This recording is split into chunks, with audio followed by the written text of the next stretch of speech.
Hey guys, welcome back to another episode. My name is Mommy and this is my list for the top 10 SNES games that need to come to the Nintendo Online Service. Now, recently they released 20 SNES games to those who are subbed to the Nintendo Online Service. There are some amazingly great ones they have in this first batch. A Link to the Past, Zelda, Mario Kart, Super Metroid, Super Mario World, Kirby's Dream Land 3, one of the best Kirby games. You guys definitely gotta check that out. And this list that I have here today will be a mix between games that I personally love, that I played and grew up with, and some that just really deserve to be on here. Now, at the moment, we don't know how often and how many games will be released at a time. That's really up to Nintendo. It's up in the air. But we can still have fun guessing and predicting what might come out. So here are my top picks for Super Nintendo games that need to be released. Now, of course, your guys' list will definitely be different than mine. So please comment below your top 10 in your priority order as well. I would love to read them. So how I'm going to do this is 10 is the lowest priority. 1 is like they got to have this. Like now. Number 10 for me is going to have to be Harvest Moon.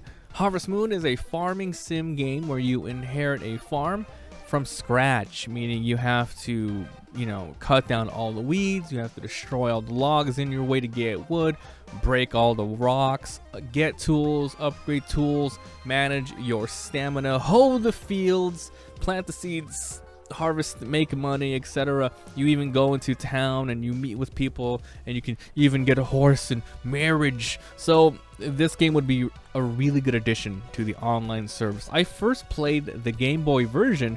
This Super Nintendo one is just a beefy, buffed up original version of that, so I would love to spend dozens of hours on that. And to let you guys know of a modern equivalent of this game, let's say a Stardew Valley and a little bit of Animal Crossing mixed in. So Harvest Moon. Number 9, and I can't believe I'm putting this game so high up on the list. This is going to be Earthbound. Oh yes, one of the most decorated classic JRPGs people love to talk about, that's rare and expensive. It'd be great to have this in a nice virtual place to play it. It had a nice quirky art style, funny dialogue, and a very original storyline. I never played through the whole thing, and let's see, a modern game that kind of feels like it. Let's say Dragon Quest Combat, that first person. So Earthbound, number 9. Number 8 is motherfrick Contra 3: The Alien Wars. Contra on the NES was great, but the Super Nintendo took it just up to another level in terms of graphics, the music, and the insane difficulty. It isn't a particularly long game, but it'll take time to master and would absolutely be awesome for Nintendo's online multiplayer feature. Some of the modern games, I would say just any 2D shooters that are difficult, you really can't go wrong. Maybe like a Metal Slug or something. That's as modern as I can get with this. That's what I feel anyway. Contra, go play it. Number 7, and I really wish I had the cartridge here. I have a crap ton. I have a bunch, but I can't find my copy of Zombies Ate My Neighbors. It has to be somewhere here. Zombies Ate My Neighbors. Another great, amazing multiplayer game. It's a game that I truly believe deserves more attention and love. You play as a teen stuck in a world taken over by horror movie cliches. You got zombies, killer dolls like Chucky, Jason-like enemies, werewolves, giant ants, werewolves, did I say werewolves? Vampires, mermen, and tons more. They even got like a giant ass big worm boss. It's cool. I can go on, right? So a modern game like this it's kind of like a roguelike. It has enemy spawns randomlies, and a chest with random items. You guys have to check this game out. Number 7, Zombies Ate My Neighbors. Number 6, ooh yeah, probably the most popular SNES tournament fighter besides Mortal Kombat.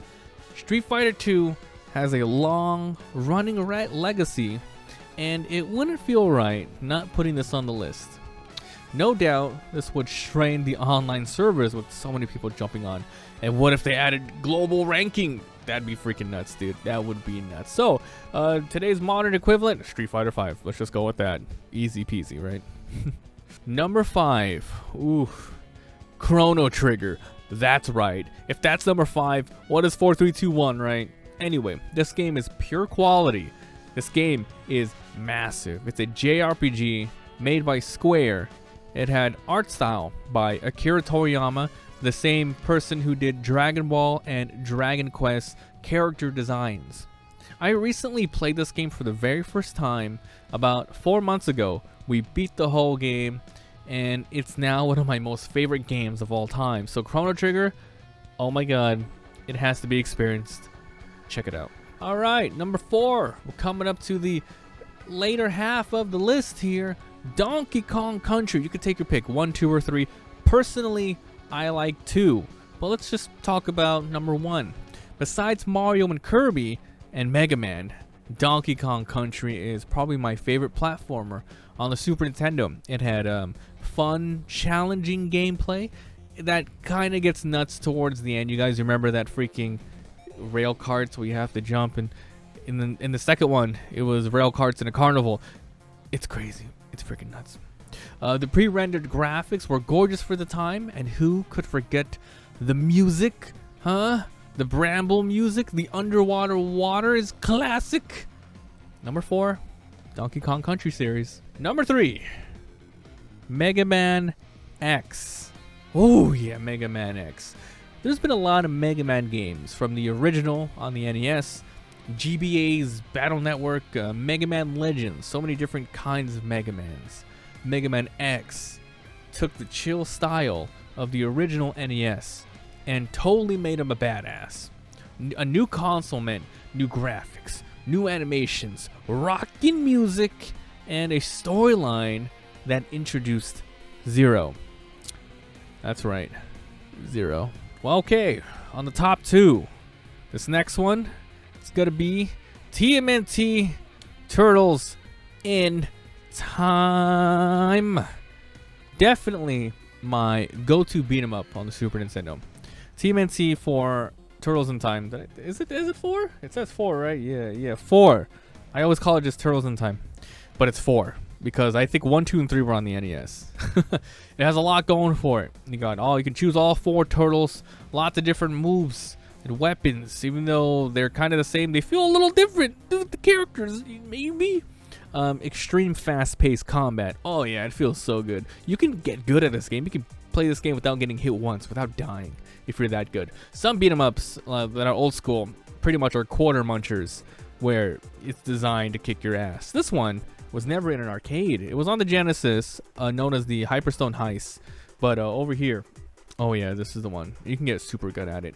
It's not too long of a story mode as well. You can beat it in like 1 to 2 hours, I believe it was.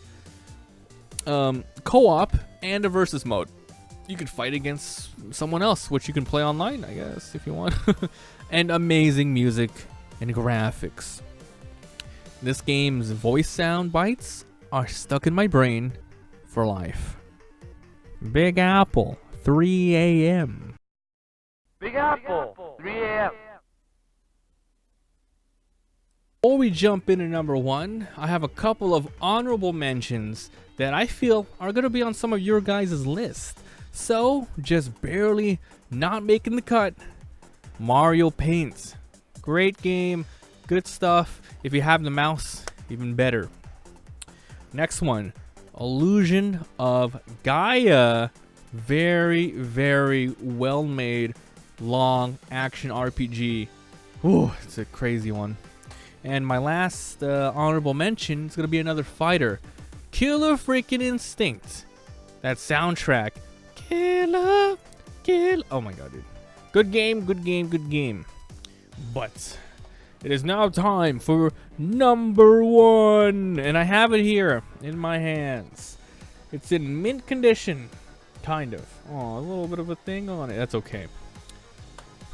My favorite Mario game of all time.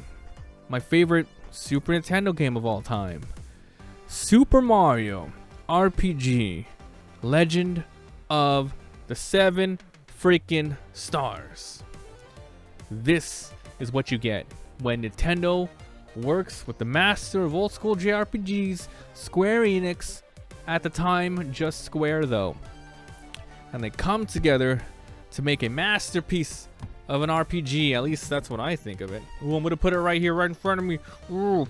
So, it's a Mario game with an actual, like, in-depth storyline. Combat that is skill-based. When you use regular attacks, when you defend, when you use special abilities, you have to know when to time it for extra damage and defense. It's really awesome. They have awesome original characters, like some of the bosses, like Booster. Some of your party members, like Malo and Gino in Smash, please. That would be insane. And most importantly, this game has charm. Much charm. Unforgettable. The world, the setting, the music. I am not joking when I say I have beaten this 20 to 30 hour long game probably 10 times plus as a kid. And I recently played it for one of my live streams a couple of months ago. It's pretty much where Mario RPGs like Paper Mario and the Luigi Saga stuff started. Definitely check it out. So, guys, that was my top 10 Super Nintendo games that I believe should come to the Nintendo Online service as soon as possible. Now, as I've said, this is my list, my personal list of what I believe, depending on what I've played as a kid, and what I believe just deserves to be on there. You might be saying, you didn't mention this game or that game, Super Metroid, Zelda. Check out the 20 that are already released. If they're there, that's why I didn't mention it. Also, if you guys have your list, let me know down below. I might have missed something like totally obvious that I would have put down. So, what's your top 10? Anyways, thanks for being here, thanks for watching, and I'll see you guys next time.